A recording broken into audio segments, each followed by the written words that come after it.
Hello students, let's start with the human excretory system. Human excretory system consists of pair of kidney, left and right, pair of ureter, urinary bladder and urethra. So अब बात करते हैं kidneys की. Kidneys reddish brown colour की होती हैं, bean shape होती हैं, ठीक है. थोरेसिक, देखो अगर हम समूह की बात करते हैं, थोरेसिक और थर्ड लंबर के बीच में होती हैं. जब हम मूवमेंट एंड लोकोमोशन चैप्टर पढ़ेंगे तब आपको ये चीज़ क्लियर हो जाएगी. डोर्सल एब्डोमिनल कैविटी के डोर्सल साइड के कॉलोज होती हैं, पीछे वाली साइड में होती हैं, ठीक है. पेट आगे वाले पेट की तरफ नहीं, बैक की तरफ होती हैं. Each side of an adult human beings, उसका साइज 10 to 12 सेंटीमीटर होता है लेंथ में, 5 to 7 सेंटीमीटर होता है विड्थ में, 2 to 7 सेंटीमीटर होते हैं थिकनेस में. इनका वेट होता है 120 to 170 gram. So towards the centre of the inner, देखिए ये साइड ना कनकेव साइड आ जाएगी, ठीक है. वो ये कहना चाहता है. तो कनकेव साइड पे एक नॉच होती है, दैट इज कॉल्ड, यहाँ पे hilum. This point is called hilum. Okay, hilum.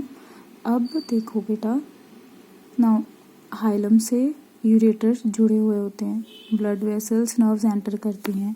Inner to the hilum, ये देखो इनर, ये हाइलम है ना, ये हाइलम है, ठीक है. हाइलम के अंदर जाओगे तो कहता inner to the hilum funnel shaped structure बनी होती है, that is called renal pelvis. उसको रीनल पेल्विस कहते हैं, विद प्रोजेक्शंस कॉल्ड कैल्सिस. देखो ये चीज़ दैट इज कॉल्ड पेल्विस, ठीक है. और इनके आगे जो स्ट्रक्चर्स बनी हुई हैं ये that is called calyces. The outer layer of kidney is tough capsule. Outer layer जो होती है ये वाली, दिस वन, ये काफ़ी टफ होती है. इनसाइड द किडनी दो पार्ट्स हो जाते हैं, एक कोर्टेक्स और एक मेडुला. देखो बेटा, ये पार्ट कोर्टेक्स आ जाएगा और ये जो अंदर वाला हिस्सा है ये सारा मेडुला में आ जाएगा. तो मेडुला के अंदर आगे फ्यू चीज़ों में डिवाइड किया जाता है, that is medullary pyramid projecting into calyces. देखो ये जो है ना, ये pyramid shape, this one, this is pyramid shape. तो इसमें डिवाइड, ठीक है, ये बन गया और ये आगे कैल्सिस में एक्सटेंड कर जाता है. The cortex x tends in between the medullary pyramids. ये देखो ध्यान से, अब ये कॉर्टेक्स है, ये देखो ये कॉर्टेक्स अंदर को जा रहा है, ठीक है. ये मेडुलरी पिरामिड्स हैं, ये जो अंदर को जाएगा that part is called renal column. Okay, and ये दो लाइन जो होती है हम इनको रीनल कैप्सूल कहते हैं. आप आगे देख सकते हो बड़े ध्यान से. So medullary pyramid as renal column called column of Bertini. इन चीज़ को मेडुलरी पिरामिड और कॉलम ऑफ रीनल कॉलम, इस दोनों चीज़ों को हम क्या कह देंगे, column of Bertini. Now each kidney has nearly 1 million complex tubular structure called nephron. हर किडनी के अंदर 1 million नेफ्रॉन प्रेजेंट होते हैं. अब बात अगर करते हो तो नेफ्रॉन फंक्शन यूनिट है. नेफ्रॉन के आगे दो पार्ट्स होते हैं, ग्लोमेरुलस और renal टैब्यूल.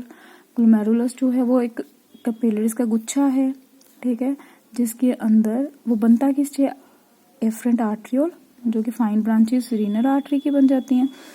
Blood from the glomerulus is carried away by the efferent arteriole, और इफरेंट आर्ट्रियोल्स को बाहर लेके जाती है. तो ये सारा गुच्छा किसका आ जाता है, ग्लोमेरुलस के अंदर. रीनल ट्यूब्यूल के अंदर जो है वो double walled cup like structure, that is Bowman capsule से शुरू हो जाता है. बोमन कैप्सूल के अंदर पड़ा होता है ना, उसके बाद आता है उसका हिस्सा आ जाता है. देखो Bowman glomerulus long with Bowman capsule, उसको हम मालपीजियन बॉडी कहते हैं, और हमारी उसको रीनल कैप्सूल कहते हैं. अब आ गया tubular part, proximal convoluted tubule. ये देखो जो इतना हिस्सा ना, इतना ये आ जाएगा मालपीजियन बॉडी में, ठीक है. ग्लोमेरुलस और बोमन कैप्सूल आपका आ गया. ये proximal convoluted tubule, distal convoluted tubule, ये आपका आ गया descending loop of Henle, ascending loop of Henle, ठीक है. ये वासा रेक्टा हो गया आपका. नाउ ये सारी चीज़ें आपको यहाँ पे लिखी हुई हैं कि loop of Henle hairpin like structure होती है, आपको पता है हेयर पिन इसी शेप की बनती है।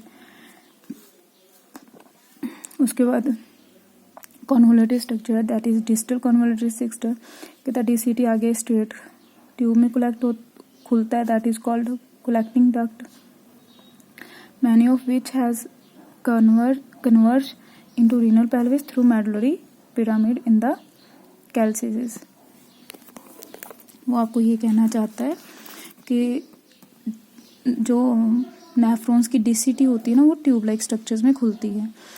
उनमें से बहुत सारी हैं जो कन्वर्ज हो जाती हैं और वो डायरेक्टली ओपन करती हैं रीनल पेल्विस के अंदर सॉरी बेटा जी, through medullary pyramid in the calyces. आगे हम बात करते हैं मालपीजियन कैप्सूल PCT DCT जो है ये नेफ्रॉन का हिस्सा है, are situated in the cortical region of the kidney. ये सारे कॉर्टिकल रीजन में होते हैं, whereas loop of Henle जो है वो मेडुला रीजन में होगा। मेजॉरिटी ऑफ नेफ्रॉन जो मेजॉरिटी ऑफ नेफ्रॉन है उनमें लूप ऑफ हैनले जो होती है बहुत छोटी होती है and extend only very little into medulla, और बहुत ही मेडुला में काफ़ी कम एक्सटेंड करती है। Such nephrons are called cortical nephron, ऐसे नेफ्रॉन्स को हम कॉर्टिकल नेफ्रॉन कहते हैं। In some of the nephron, कुछ नेफ्रॉन में जो लूप ऑफ हैनले होती है वो लॉन्ग होती है और मेडुला के अंदर काफ़ी डीप चले जाती है। ऐसे नेफ्रॉन्स को हम जस्टा मेडुलरी नेफ्रॉन कहेंगे। द इफरेंट आर्टरियोल, जो इफरेंट आर्टरियोल है वो ग्लोमेरुलर से इमर्ज करती है, forms a fine capillary network around the renal tubule.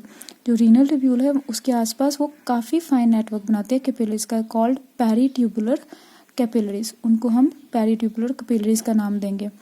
A minute vessel of this network run parallel to the Henle's forming U shaped vasa recta. अब ये जो कहता है कि ये जो नेटवर्क है ये पैरेलल चलता है लूप ऑफ हैनले से। ये देखो बेटा ये वासा रेक्टा है ना, ये लूप ऑफ हैनले के बिल्कुल पैरेलल चल रहा है, ठीक है। वो ये आपको कहना चाहता है वासा रेक्टा इज एब्सेंट और highly reduced in cortical nephron. वासा रेक्टा, क्योंकि देखो वासा रेक्ट जो कॉर्टिकल नेफ्रॉन है उनमें लूप ऑफ हैनले छोटी होती है ना, तो उसी कारण कहता है वासा रेक्टा जो है कॉर्टिकल नेफ्रॉन्स के अंदर जहाँ तो एब्सेंट होगी, जहाँ बहुत ही छोटी होगी, हाईली रिड्यूस मतलब बहुत स्मॉल। आज के लिए हम इतना करेंगे। From the next video we will start with urine formation and the next topic. Thank you.